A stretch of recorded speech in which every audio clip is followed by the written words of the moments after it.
Kesi za kipumbavu. Drinka. Mwenyewe na mikono yangu naweza kwenda kutezi nguo katika maji. Basi zaeni wenu. Mwale mutakavo.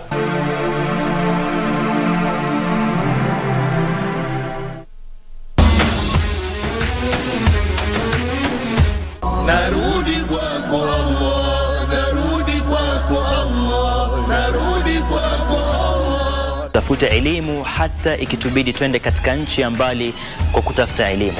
Mwenyezi Mungu amekumba wewe, amekupatia riziki, oxygen, neema, afya, maji, anakuletea mvua. Mwenyezi Mungu amekupatia neema, wa in ta'uddu ni'matallahi la tuhsuha wa ma bikum min ni'mat fa min Allah. Chochote katika neema mko nacho ni kutoka kwa Allah. Halafu uende ukaabudie mawe, Mungu atakubali. Heart of a Muslim, well to be part of Islam. The heart of a Muslim, united we will always stand.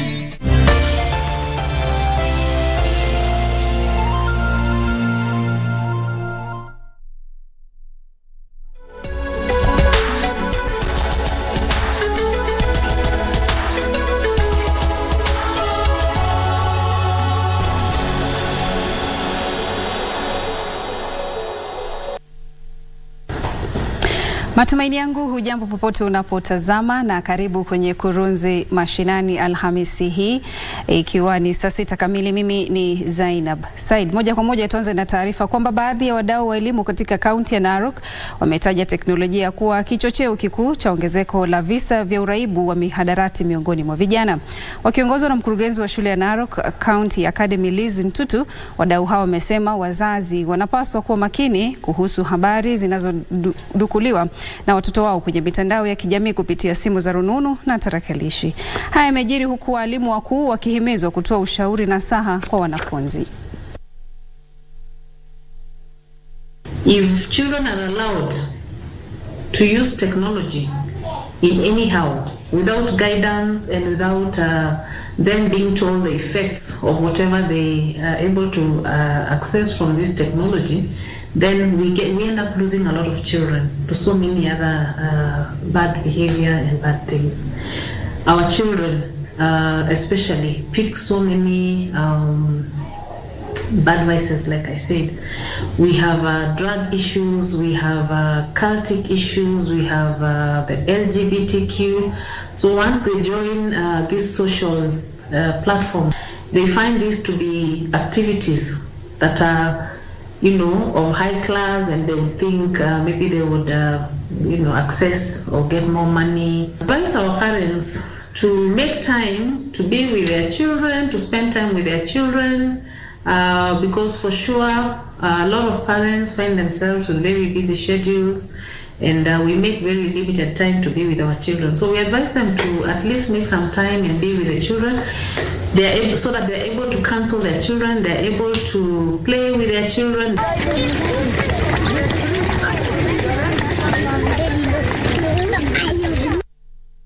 Tukisalia magatuzini ni kwamba magavana katika kaunti za eneo la Ziwa Victoria wameazimia kuweka kwenye mfumo wa kidijitali shughuli za kaunti ili kufanikisha utoaji huduma, huku serikali za kaunti zikitakiwa kubainisha malengo yao ya kujipatia mapato. Magavana hao walitia saini mkataba wa maelewano na kampuni ya mawasiliano ya Safaricom kutekeleza hatua hiyo. Tazama. Mwenyekiti wa Jumuiya ya Kiuchumi ya kaunti za eneo la Ziwa Victoria, Governor Profesa Anyang' Nyong'o, alisema teknolojia mpya ya kutoa huduma kwa njia ya kidijitali itatumiwa katika kukusanya mapato, kunakili maelezo kuhusu wafanyakazi, mapato na usimamizi wa vifaa. Counties of Lake Region Economic Block, the 14 of us, so that we can use the technology provided by Safaricom in doing various things in our counties, like revenue collection, personnel management, managing our resources, equipment like transportation and so on.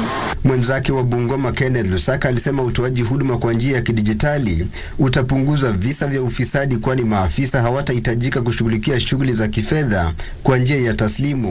We are doing as counties is to improve on efficiency and effectiveness in our counties.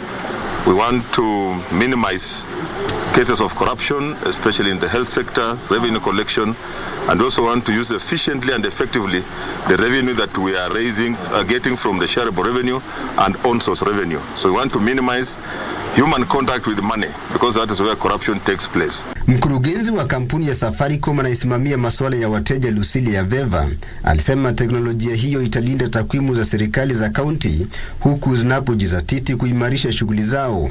Safaricom is co-creating a partnership with the counties and national government to drive transparency, increase the quality of services, effective communication intra-government in terms of the solutions that will allow for sustainable long-term future that persists generations. Alihakikishia wateja wa Safaricom kuwa kampuni hiyo imejitolea kuwapa huduma bora. Tilio Marco nikiripotia Kurunzi Mashinani. Kwa taarifa yake ya Tilio Marco, mtazamaji, na sasa tunaelekea eneo la Pwani ambapo kama unavyofahamu idara ya magereza nchini imekuwa ikiendeleza shughuli ya kufanyia marekebisho katika magereza kuhakikisha kwamba shughuli katika eneo hizo ni shwari. Na kwa sasa hivi tunaelekea katika kaunti ya Mombasa ambapo katibu katika wizara hiyo yuko katika gereza la Shanzu. Hebu tutazame ama tusikize ni yapi yanayoendelea katika eneo hilo kufikia hivi sasa. And Boston Institution was established in 1963 in Kenya, and this is a place where young offenders are put, and this is to basically contain them and ensure that they are getting to be of good conduct. So today I am in Mombasa, Shimo la Tewa Boston Institution with the board members for the Shimo la Tewa Boston Institution. We have been deliberating on how to make the institution much better, and you can see Shimo la Tewa Boston Institution has about 187 boys who are in this facility. The facility can accommodate up to about 300. So we are doing well because we are not to the brim. And the board is here to guide, to supervise, and to ensure that things are moving on properly. And one of the things that we do during this board is to review the cases of the boys. Currently, we are looking into reviewing about 29 cases. And once we review the cases, we recommend for release on license, and all released cases are then placed on supervision of relevant probation officers. You've heard me before talk about reintegration, and this is done by probation officers who are in the field, and they help us to reintegrate these boys in the field. It is the responsibility of the board members to visit the facility at least twice in every quarter and to ensure that the facility is well run. Remember, these are children who are younger years and through the country. We have Shimo la Tewa, we have Shikutsa in Western, and we have Kamiti, which is for girls, Kamai girls. And in here we have many programs that we do. We have formal education. We have informal education equally. We go through carpentry, tailoring, welding, mechanic, electrical, wiring, masonry, plumbing. We also do a lot of counseling because much of the crimes that are committed by these young boys is more of psychological. And soft skills would be required to ensure that these boys get back to norm. Basic computer skills and spiritual welfare. We have quite a number of crimes that are committed by these young offenders, and 33% you would find that the boys have committed sexual offenses. Basically about 14% is creating disturbance or small offenses, robbery with violence about 5%, assault about 12%, house breaking about 12%, possession of narcotics about another 12%, and stealing, mere stealing across, cutting across different, and that is why they are contained here. One, maybe the parent and other people may be able to really contain them. So we are happy We are so willing to ensure that Shimo La Tewa is able to rise the place where it used to be. The boys are upbeat. We have already done registration of the formal platform of the public primary school under the Ministry of Education, and our primary school has continuously excelled in the national examinations. That is in Kisauni County, sub-county. And we have also maintained a very strong link with partners. We have had partners help us build our sewer lines. Partners help us with the building of our boreholes. We are now looking into even changing our roofing for the institution, which is asbestos. At least we put a roof that is better. We also are looking forward into improving on the extracurricular activities for the boys. We are very good in with our band, so we would want to increasingly improve on the equipment that our boys are playing every other day.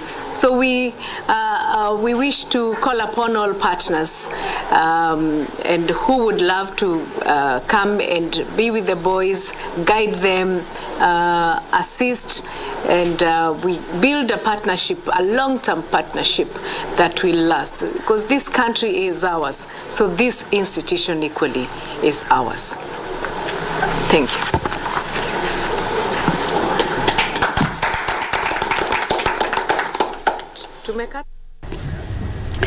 Tazamaji, zimekuwa ni picha za moja kwa moja kutoka eneo la Shanzu, ambapo idara ya magereza kama nilivyokuwa nimetaja pale awali inaendeleza mageuzi mbalimbali katika hatua za kuinua hadhi ya magereza humu nchini. Ni taarifa ambayo tutakuwa tunakujuza kwa kina katika taarifa zetu za hapo baadaye. Sasa turudi hapa Nairobi, na sasa katika taarifa nyingine ni kwamba maelfu ya wanandoa walijumuika jijini Seoul, Korea Kusini kukariri upya ahadi za ndoa zao na kutoa msaada wao katika kuhimiza familia kuhakikisha amani na dumu katika ndoa zao.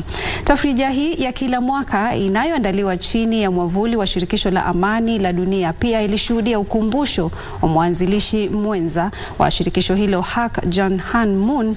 Viongozi waliohudhuria hafla hiyo walielezea haja ya kuunganisha familia ili kukomesha mizozo ya kimataifa na mateso ya kibinadamu.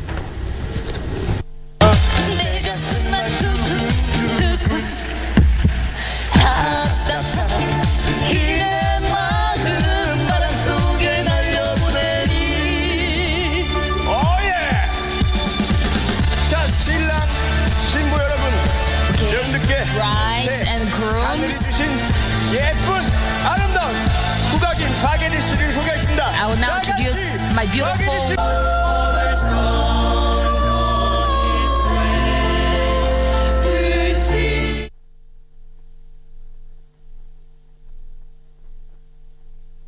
Tukiondoka Korea turudi Kenya, ambapo baadhi ya shule za kibinafsi katika sehemu mbalimbali hapa nchini zimetoa wito kwa serikali kupunguza gharama ya maisha ili kuwezesha wanafunzi katika taasisi zao kupata elimu.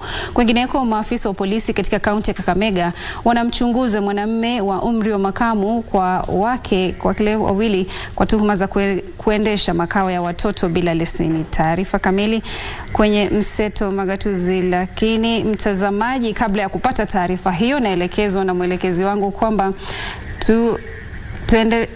tuende katika eneo la Mandera, ambapo naibu wa rais anazungumza kuhusiana na usalama eneo hilo. Hebu tusikize. Our Cabinet Secretary for Interior, my younger brother, Professor Kithure Kindiki, the Principal Secretary is present, including the one from here by way of shares. Your Excellency, the Governor of Mandera, our development partners, distinguished guests, ladies and gentlemen, Salam Alaikum. It is indeed a great honor to be here in Mandera County this morning, this afternoon, and on behalf of President William Ruto and the people of this great country, I want to welcome our friends from Ethiopia and Somalia and Jubaland to enjoy the hospitality of our great country. Excellencies, I welcome you all to this significant launch of the Kenya-Somalia-Ethiopia Borderlands project. This project, which is supported by the British government, is a strategic investment for Kenya and the Horn of Africa, a region whose people have often felt marginalized and neglected. It's also a pragmatic and sustainable approach to the socio-economic challenges the region has grappled with for decades. As the government of Kenya, we are confident that it will contribute to the ongoing peace and stability efforts and improved socio-economic status of the borderlands people. Distinguished guests, indeed, our borderlands are infamous for insecurity, constant inter- and intra-community conflicts, low literacy, poverty, and harmful cultural practices, harsh climate, among others. As of February this year,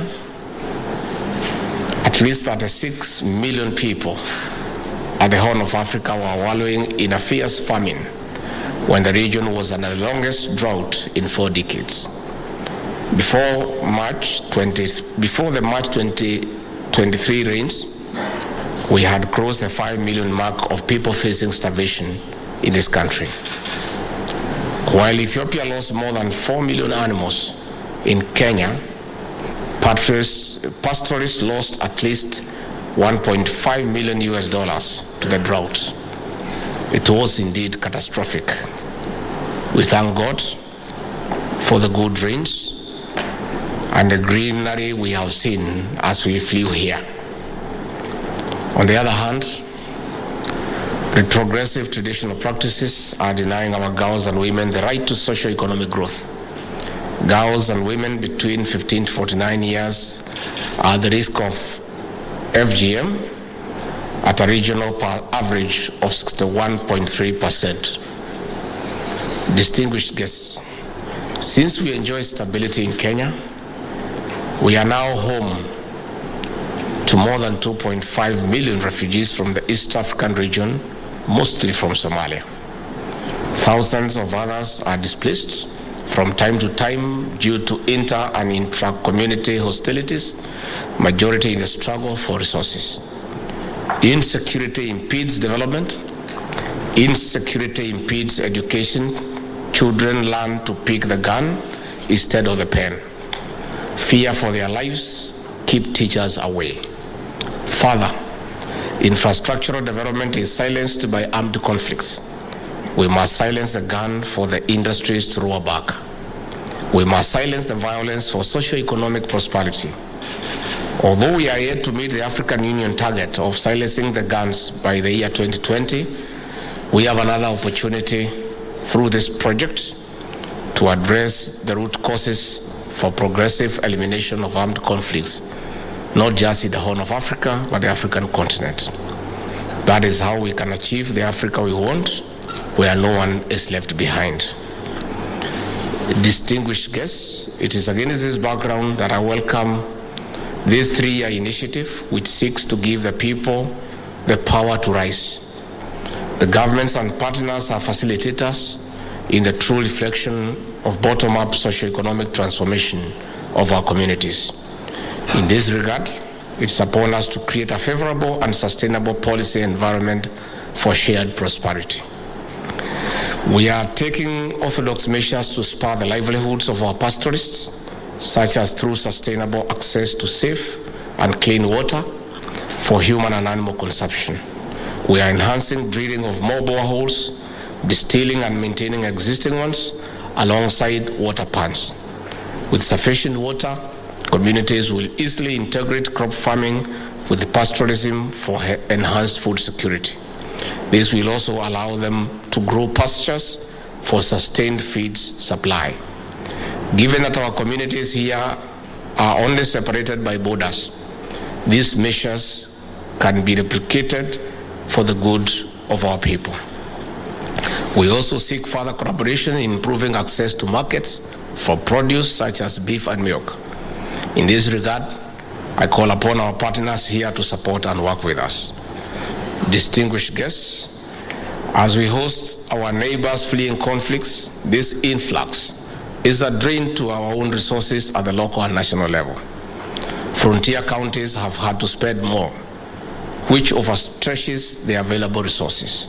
That is why we are reaching out to the United Kingdom and other partners for more support in building and strengthening resilience measures. Further, we encourage local administrative units to support inter-community integration. Cultivation of unity and trust must be people-centered for ownership. This will contribute to sustainable peace. While we are making strides in ending the terrorism menace, we must do more on states, especially in empowering the youth to prevent resurgency. Education, vocational training, and mentorship of young people is key in job creation and exposing the youth to innovation and entrepreneurship. This again calls for partnership. Distinguished guests, on behalf of the government and the people of Kenya, I welcome wholeheartedly this project and look forward to its successful implementation in Kenya. And once more thank the British government through the High Commissioner, Her Excellency Jane Marriott, for their commitment and concern and friendship in helping us to achieve sustainable peace among our borders and within our region. Asanteni sana. Nimeshukuru sana kufika hapa Mandera, na ukweli ni kwamba hii ndio mara yangu ya kwanza kufika hapa. Many years back, when I used to serve in the then provincial administration, it was deemed a punishment to be posted to the then northeastern province. It was a punishment. So if anybody had an issue with you, that's where they would post you. So sometime in 1996, I was working in the county of Kiambu, and I had a quarrel with a leading politician then, who was very powerful. And he decided to go to the office of the president and have me punished by being posted to this province. So I was posted to Garissa, and when I reached there, the then provincial commissioner Maurice Mahanu posted me to Ajia. So I did not have the opportunity to be posted here.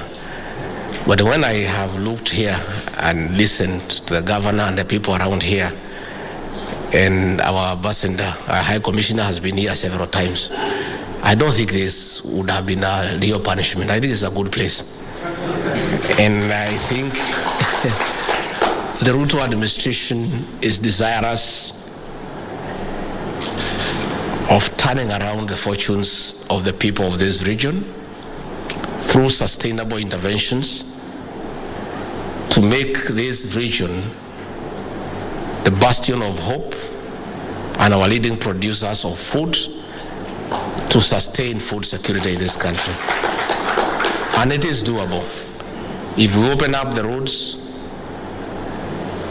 have mega dams, sink boreholes, have water pans, the environment in this region and the arable soils would sort out our food security challenges once and for all. But that can only be possible if we are able to create peace and a good environment for investment and farming and tourism. So I really want to thank the British government for this intervention, for availing resources and time to create peace along our borders with our sister states of Ethiopia and Somalia. I want to reiterate that the Ruto administration is keen in its foreign policy objectives that a stable Somalia, a stable Ethiopia contributes immensely to the stability of Kenya.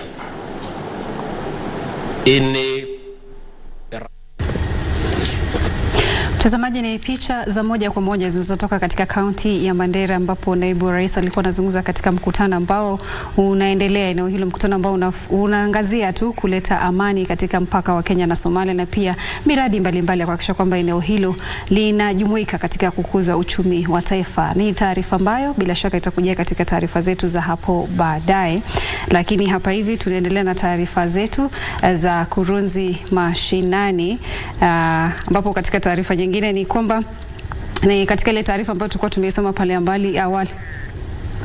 Na mtazamaji, mwelekezi anasema kwamba hatutochukua taarifa hiyo ambayo tulikuwa tumeisoma pale awali. Tutakamilisha matangazo haya hivi kwa sasa, lakini kumbuka upande wa pili tutakuwa tunaenda kwenye mjadala wa tamrini, kwa hivyo usiende mbali. Mimi ni Zainab, katika lugha ya ishara amekuwa ni Lucy Mwaura. Shukran.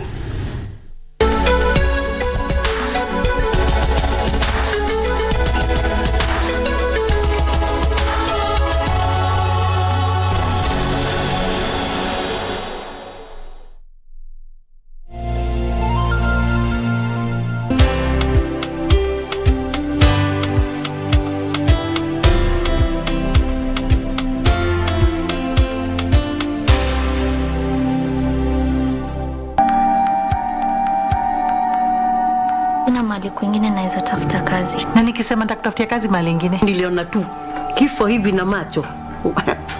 Nisema hata ni appreciate marafiki zangu. Amen. Hata siku nimekuja kukaa. Sawa, kwa heri. Taonana. Madam, out neja. Amemgeuka kama kinyonga. Ninaenda nadanganya. How much do you want? 28,000 only. Hey, mom. Wewe jabali, kwani unakubali mama yako kufundisha uongo? Are you sure she's sick? The other day she was hallucinating. Nilikuwa nikitaka nije nikae kwako hata kama ni wiki moja. Mkiniangalia tu vile niko. I only think she's going mad. Just stop calling. Give me your phone. Hapana. The shame and guilt will not allow him to listen to you. I'm just tired.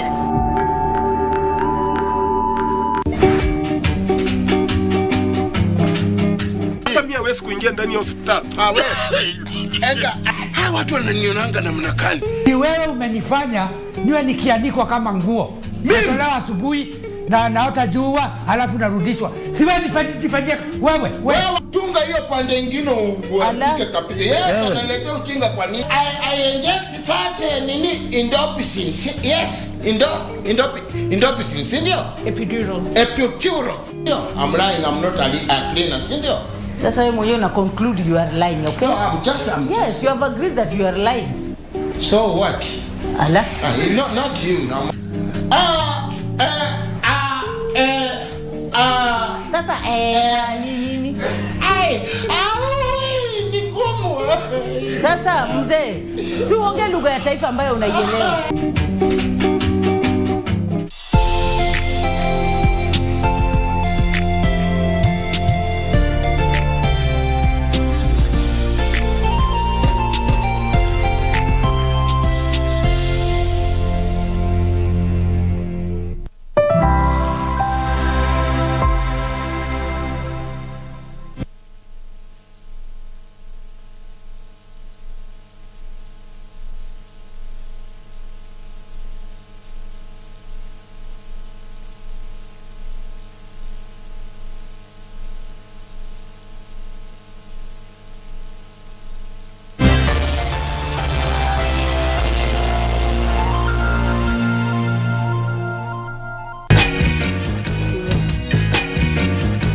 Tunaweza mchunguza. Mimi for J&J. Karibu basi. Mzuri, naona unaanza kazi mapema I have a good feeling about this one. Usijaribu kumweka kwa mfuko. Alafu That's all you need to know. No more questions. We will be fine, my love. Why did you ask for me? Is he angry with me? Don't say that. How can I help? Not posting anything on social media without asking me. What? That could have been a nice content. It's such a lifesaver. Nothing comes for free. My footage. I don't have it. Don't let him know that I know. He means well for the company. You don't need to chase your workers out. That's none of your business.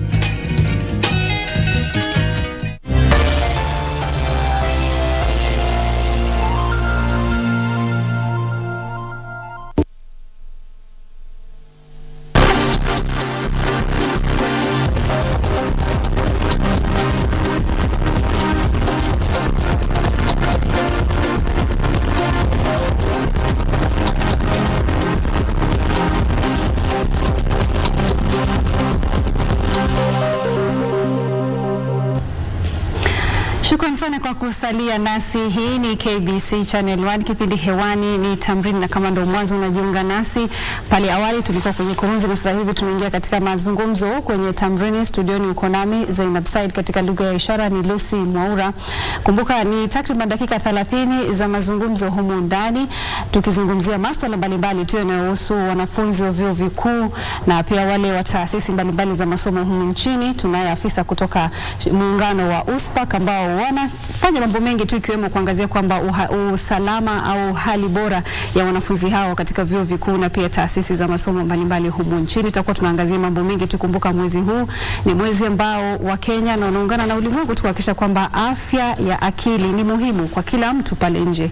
Afya ya akili ni muhimu kwako. Je, muungano huu unafanya yapi kuhakikisha kwamba wanafunzi wanapokuwa pale shuleni, katika vyuo vikuu na pia katika taasisi mbalimbali za masomo, afya yao ya akili inazingatiwa ama afya yao ya akili inalindwa? Kumbuka na wewe pia unaweza tuma maswali yako ama unaweza changia mjadala huu. Ni vipi? Tembelea tovuti zetu ama mitandao yetu ya kijamii, Facebook, Twitter na YouTube, na pia kuna tovuti yetu maridadi kabisa ambayo mazungumzo haya yanakujia moja kwa moja, www.kbc.co.ke. Karibu.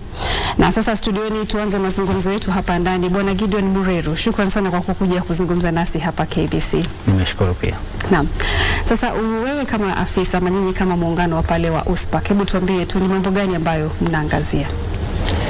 Shirika ambalo linaitwa USPAC kwa nikisema kwa urefu wake ni Universities, Colleges, Peace Student Association of Kenya, ambalo lilimbuliwa mwaka wa 2015 wakati tulipata janga la huko Garissa University ambao tulipoteza wanafunzi wengi sana, karibia wanafunzi 147, na wakati huo tukabuni hili shirika ili liangazie mambo ya amani katika vyuo vikuu. So tumeweza kushiriki katika mambo mingi na masuala mingi ya kuleta amani katika vyuo vikuu nchini, na tuna uwakilishi kutoka vyuo vikuu ambao ni viongozi ambao wako chuoni kusoma. Yes. Nina imani kwamba ni viongozi ambao wako katika vyuo, ni viongozi kutoka vyuo vyote humo nchini. Naam. Sasa mwezi huu ukiwa ni mwezi ambao afya ya akili inazingatiwa zaidi, wanafunzi ambao wako katika vyuo vikuu ni miongoni mwa wale ambao wanaathirika kwa njia moja ama nyingine. Je, visa kama hivi mnaweza kuvipata, na pengine ni mambo kama ni mikakati gani ama miradi gani ambayo imewekwa kuhakikisha kwamba afya ya wanafunzi ambao wako katika vyuo vikuu na pia taasisi mbalimbali za masomo humu nchini inalindwa na shirika letu? Kweli kabisa. Tuko na hiyo nitasema a problem ambayo tuko nayo vioni, na watu ambao wako affected sana ni wanafunzi. Maana wao ndio wako huko, wana shida mingi sana ambao wengi hawana kifedha. Wengine wanamaliza shule wanasema tutashirikisha katika kazi gani ili nao wapate mapato. Lakini kama shirika huenda tukakusanyika huko shuleni na kuweza kuleta wahisani tofauti ambao wataelekeza wanafunzi na kuambia kwamba hata kama kuna huu shida tutashirikiana aje pamoja, ili baadaye nyinyi msije mkahangaika kama mkasema kwamba hii ndio maisha ambayo imefika mwisho.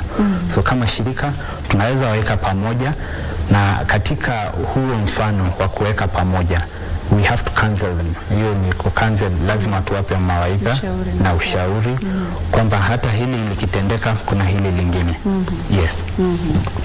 Lakini visa hivyo vinazidi kuripotiwa na vipo. Pengine mmekuza kupata baadhi ya visa ni kama vipi? Unajua kuna ile msukumo, gharama ya maisha imekwenda juu. Kuna wale ambao wakiangalia kiwango cha ajira, wale ambao wanafuzu kutoka vyuo vikuu na wale ambao wanaandikwa kazi pia inakuwa ni juu. Pengine ni mambo ambayo mnaangazia katika shule, vyuo vikuu mkiwazungumzia, na pengine kando na nyinyi kuhakikisha kwamba kuna amani, pengine iko miradi ya kuhakikisha kwamba wanafunzi hawa baada ya kutoka huko pia wanatafutiwa pengine nafasi ili kujaribu tu kuhakikisha kwamba hawapatwi na ule msongo wa mawazo pengine ambao unaweza tatiza afya yao ya akili.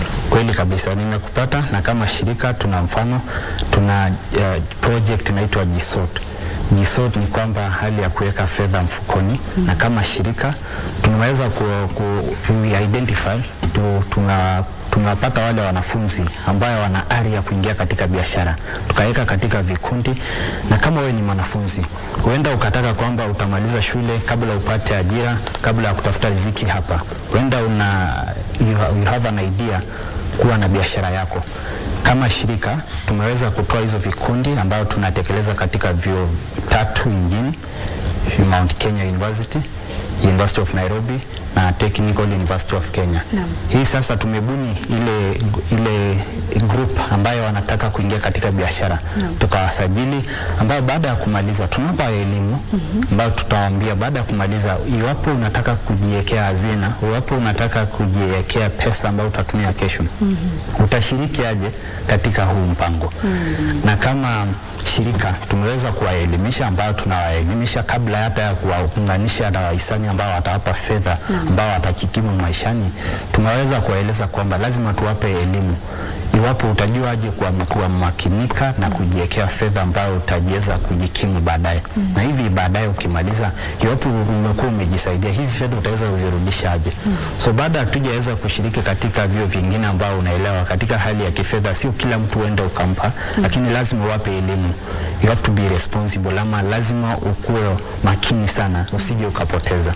So kama shirika tumeweza kuwaleta pamoja ambao tunawaelekeza, ambao tunawaelimisha, na baadaye iwapo umehitimu katika kiwango tunataka, kweli unaweza jishirikisha. Tutaweza kuunganisha na wahisani ambao wana huo maarifa zaidi ya yote, na watakuunganisha katika hiyo hali ya kujiwekea akiba yako. Yes.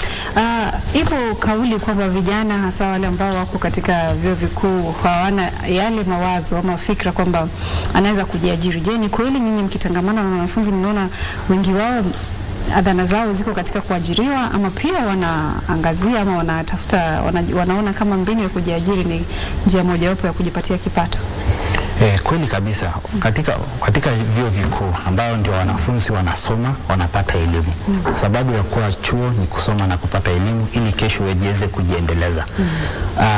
Kwa huo mtindo wa kusoma, kuna wale ambao wanapata maarifa, na utapata kwamba atasema iwapo nitamaliza, anaisomea hii kosi ambayo yeye mwenyewe anaisomea, baada ya kuimaliza ataweza aje kujikimu maishani. Kuna wale ambao wanafanya practical and that's what they're doing theory. So ukimaliza, kuna yule atasema kwamba mimi huenda sitaki niajiriwe, nitajishikisha katika kazi yangu hapa na pale. Lakini shida ni utapata pesa wapi ambao utaanzisha? Ni wapi utapata hela ambayo huyu ni mwanafunzi alikuwa tu shuleni, si kwamba alikuwa kazini. So wanafunzi wengi ni kwamba iwapo watashikilia mkono ama watapata wale wahisani ambao watashikilia mikono. Mimi huenda nikasema wengi wao they have more skill ambayo itakuja kuwasaidia kesho. Lakini sasa hawezi tuanza mara moja. Ni lazima wapate elimu hapa na pale. Ni lazima wapate wale waelekezi ambao watawaambia hili ni nzuri, hili pia ni nzuri, ambao wanasoma kutoka kwao. Na kwa hakika iwapo hao watoto watapata huo mafunzo, mimi nina uhakika kwamba wengi wao watakuja kuwa waajiriwa wenyewe. Yes. Vijana ambao wako katika vyuo vikuu ama taasisi hizo za masomo ya juu ni watu ambao wako katika umri ambao wana nguvu zaidi, wanataka kufanya vitu, yani wakati watakuwa ni wenye kufanya mambo mengi sana wapo watawezeshwa. Je, mkitangamana nao, je, wanahisi kwamba wanajumuishwa zaidi na serikali ama ni vipi? Hilo ni swali nzuri sana. Lakini kwamba hakuna mtu ataamini kijana. Iwapo utasema kijana, uenda ukasema nikimpatia hili, sina uhakika kwamba ataendeleza vizuri. Hivi kwamba hata katika uongozi kuna huo hatushirikishwi kamwe, maana uenda ukasema nikimpatia huyu huenda nisije ataelekeza hii uongozi vipi, huenda nikimpatia hili kazi ataendelezaje, ili tu kwamba kuna mtu anashuku kwamba huyu ni kijana, ana ile mawazo ya kijana, iwapo nitampatia ataichezea. Lakini tunasema kwamba ujana ni kitu nzuri sana ambao ukitumika kwa hakika kesho hakuna majuto. Na mimi kwamba ningekuwa, kwa maoni yangu ambayo ningetoa, kwamba iwapo mashirika tofauti ya kiserikali, ya kibinafsi yatawahusisha hao vijana katika mazungumzo, katika kazi zao, katika mafunzo zao, mimi nina uhakika kwamba hao vijana wataona kwamba wameshirikishwa. Lakini bado tu, maana kuna huo uoga kwamba iwapo nikimpatia hii huenda kacheza nayo, huenda ikazambaratika. Lakini kwa hakika wengi wao wanaweza wakipewa nafasi. Yes. Swala la utumizi wa mihadarati ama katika vyuo vikuu na taasisi hizo za masomo ni baadhi ya vitu ambavyo vimetajwa tu kuchangia pengine kuwepo na tatizo la afya ya kiakili. Pengine katika kukutana na wanafunzi hawa mkizungumza nao, pengine mnawapa ushauri kuhusiana na hili, na tatizo liko wapi? Kweli kabisa, katika matumizi ya madawa vile umevyosema, kwa hakika Vijana wengi si kwamba wanajitakia wajiingize katika utumizi wa mihadarati, lakini kwa wakati mwingine kuna ile changamoto ama shida ambazo wanapitia, na ili waweze kujikimu kiakili ama waweze to control themselves, lazima watumie hizi mihadarati. Lakini jamani, tutafanya aje? Maana hiyo si solution, ama hilo si kitu ambalo tunasema tunaweza hifadhi ama tunaweza iepuka nayo. Ni lazima tuwashiriki hao vijana, vile tu nilivyokuambia kwamba ni lazima tuwaita vijana wawe katika familia zetu ambazo tunakaa kiserikali, kibinafsi, na hawa watu ambao wameweza kupiga hatua kwa moja mbili. Na ndivyo maana unapata kuna wale ambao hata hawezi pata chakula. Ukikosa chakula, atakaa apate mawazo, aseme kwa ajili nina hili na hili ndo naweza afford, ataenda atumie hizo madawa ili mwenyewe asije akafikiria sana. So kama shirika, na ndio maana mwanzoni nikakwambia kwamba tumeweza kutoa hili shirika, not shirika lakini a project called GSOT, ambayo sasa inaweza waelekeza wa vijana wajiweze kujikimu na wajifahamu kwamba nikipewa he is responsible. Maana ukimpatia akicheza nayo atajua amejifunga. Na ndio maana nikakwambia katika matumizi ya madawa, kweli hilo ni changamoto katika taifa lote la Kenya, na linasababishwa kwa ajili ya kutokoza kazi. Vijana wana kazi, wanamaliza shule, wana shahada zao, wako huko nyumbani, wanatafuta kazi na hawapati. Na ndio maana wanasema hii ile ya kwamba nimekosa kazi, acha mimi ni jiingiza ambayo ile analipata. Na hapo ndio wanaweza jaribu kiakili, ambayo sasa kesho utapata yule ambaye alikuwa matumainio katika familia amejiondoa katika huo mtumdo, maana ya kutumia madawa za kulevya ama dawa zingine. Yes. Bwana Murero, pengine kama USPAC mnapendekeza nini kwa jamii kuhusiana na wanafunzi hawa ama kuhusiana na jamii hii ama idadi hii ya Wakenya ambao ni wengi? Jamii mnapendekeza vipi kwa jamii, maanake nyinyi ndio mnatangamana nao kwa karibu? Kama shirika tunapendekeza kwamba tuweze kuwavuta hao vijana waje karibu na sisi, maana iwapo tutawatenga wakae huko, ndio maana tunaripoti hizi visa za hapa na pale. Na katika kuwakaribisha, tuwape elimu. Iwapo kama ni wazazi, tuwaelekeze hawa wanafunzi kwa njia ambayo ni ina usawa na tuna uhakika kwamba kesho kuna matunda. Tusije tukatuma tu wanafunzi pale lakini hatuwafuati. Nina mtoto wangu anasoma na huja hata muangalia, hujui hata kwamba anapitia changamoto gani humu. Maana unaelewa huku chuoni kuna changamoto mingi sana. Maana kuna kukosa chakula, wakati mwingine wanafungiwa manyumba ambayo pia wao wako, na wakati mwingine inategemea pia ile shirika ambalo wanafunzi watapata katika chuo kikuu. Maana pia hilo linasababisha haya. Maana umetoka katika hii jamii unaungana na hii. Tabia ni hii, tabia ni hii. So kama shirika ni kwamba mimi tungependekeza kwamba tuwavute hao vijana, tuwakaribishe wakuje katikati yetu ili tuweze kuelewana. Iwapo kuna mambo ambayo si sambamba, tutawaelekeza aje nao waendeleze kazi zao sambamba. Kwa hivyo unapendekeza kwamba wazazi mchango wao ni muhimu pale wanafunzi wanapokwenda katika vyuo vikuu ama taasisi za masomo ya juu, uwe karibu. Yes, na ndio maana nikakwambia mfano hata iwapo unamtuma, je, unaweza jua huyu mwanafunzi anaendeleaje shuleni? Unamtembelea ama umemtuma tu akasome?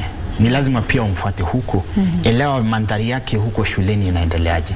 Na katika kufuatilia hilo, nina uhakika kwamba utaweza kumfahamu huyu mwanafunzi, utaweza kumfahamu huyu msichana, utaweza kumfahamu huyu kijana, maana unamfuatilia kwa karibu. Hivyo sasa hata walimu wao ambao wanafunza, iwenda hata mkabuni huo urafiki ili nao ukaweze kumuuliza vipi mwanafunzi wangu aendeleaje.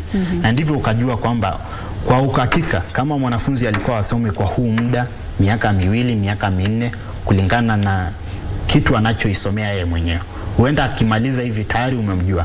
Na iwapo ana changamoto atakuwa na uhuru wa kukueleza, maana haujamwacha, haujamtenga. Naam, sasa katika pengine dakika za kumalizia tu, wazazi wana mchango, umetaja.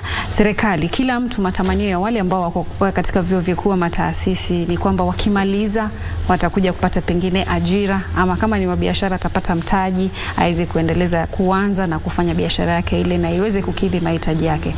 Sasa hili ndio macho yote yataelekezwa katika serikali, maana kila mtu maazimio yake ni hayo, lakini kuna wale ambao pia wana tuseme kwa mfano pengine sekta ya kibinafsi, mashirika yasiyo ya kiserikali kama pengine makanisa, wito wao tu kwao kuhakikisha kwamba mtoto huyu ama kijana huyu ambaye yuko katika chuo kikuu anapotoka na kuja katika soko la ajira anakuwa ni mtu ambaye anaweza kujitegemea. Kweli kama mimi ni kijana na ninajua changamoto ambayo tunapitia.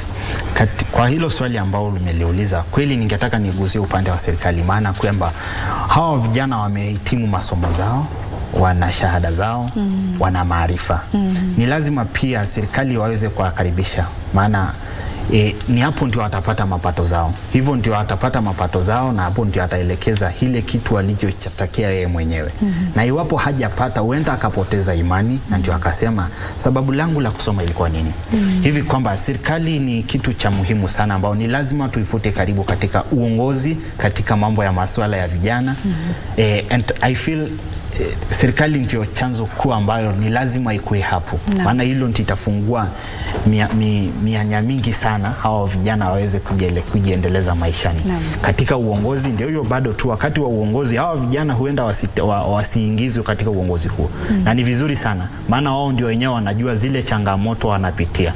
Na kwangu mimi ningeomba serikali kwamba iwakaribisha hawa vijana, wasikize matakwa zao ambayo wanataka, maana hapo ndio watapata maarifa yao na ni hapo ndio wataweza kujiingiza katika uongozi bora kesho. Naam. Shukrani sana Bwana Gideon Mureru. Yamekuwa ni mazungumzo ambayo mtazamaji ingekuwa na muda tungeendelea kuzungumza, manake masuala ya vijana, afya ya kiakili ni mambo ambayo yanahitaji muda mrefu zaidi, lakini mwelekezi wangu atanipasua sikio, manake anasema tokeni.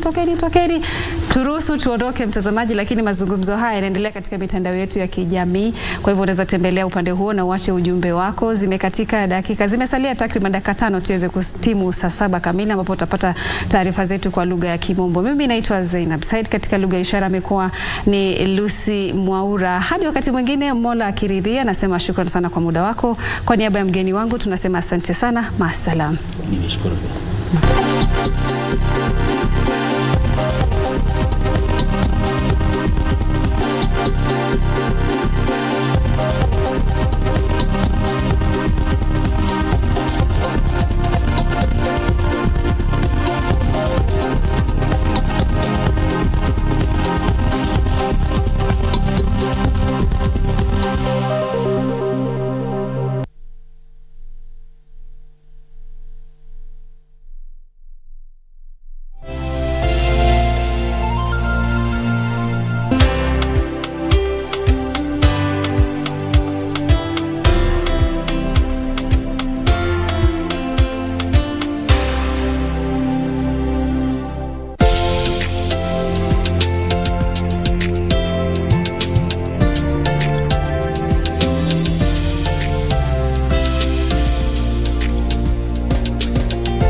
Kuingia ndani ya hospitali. Watu wananionanga namna gani? Ni wewe umenifanya niwe nikiandikwa kama nguo. Natolewa asubuhi na naota jua alafu narudishwa. Siwezi fanyia wewe. Tunga hiyo pande nyingine uandike kabisa. Yes, analetea ujinga kwa nini? I inject that indopicin. Yes, indopicin, ndio? Epidural. I'm lying, I'm not a cleaner, ndio? Sasa wewe mwenyewe una conclude you are lying, okay? No, I'm just yes, you have agreed that you are lying. So what? Allah? Not you. Sasa nini? Ni ngumu. Sasa mzee, si uongee lugha ya taifa ambayo unaielewa.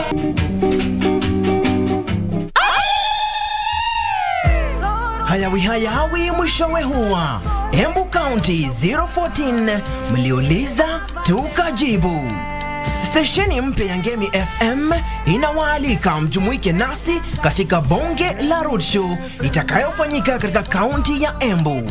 Kutakuwa na burudani, vichekesho na zawadi kemkem za kushindaniwa. Ijumaa tarehe 12 mwezi huu wa Mei, msafara wa Ngemi FM utaanzia Embu na kuelekea Ruika, Muraro, Meka, Keretire, Chiakago, Ogwere, Karurumo, Kanywambora na kumalizia siku ni Eshiara. Jumamosi tarehe 13, msafara wa Ngemi FM utaanzia Embu na kutembelea maeneo ya Motondore, Manyata, Kianjokoma, Ronyenjes na kurudi Embu. Baadaye mwendo wa saa 8 mchana, ungana nasi katika afra kubwa ya uzinduzi rasmi wa kituo cha Ngemi FM katika uwanja wa chuo kikuu cha Embu. Kisha kufuatiliwa na usiku wa burudani ndani ya Ngemi Night katika Gerish Hotel kuanzia saa 2 usiku hadi che. Jumapili tarehe 14 tutatamatisha ziara yetu ya uzinduzi wa Ngemi FM na ibada ya shukrani katika St. Peter ACK Cathedral, Chicago. 103.5 tumetua.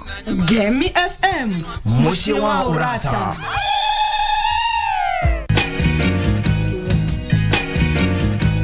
Tunaweza mchunguza. Me and you. For J&J. Kari boss. Mzuri, unaona umeanza kazi mapema eh? I have a good feeling about this one eh. Usijaribu kumweka kwa mfuko. Alafu. That's all you need to know. No more questions. We will be fine, my love. Why did he ask for me? Was he angry with me? Don't say that. How can I help? Not posting anything on social media without asking me.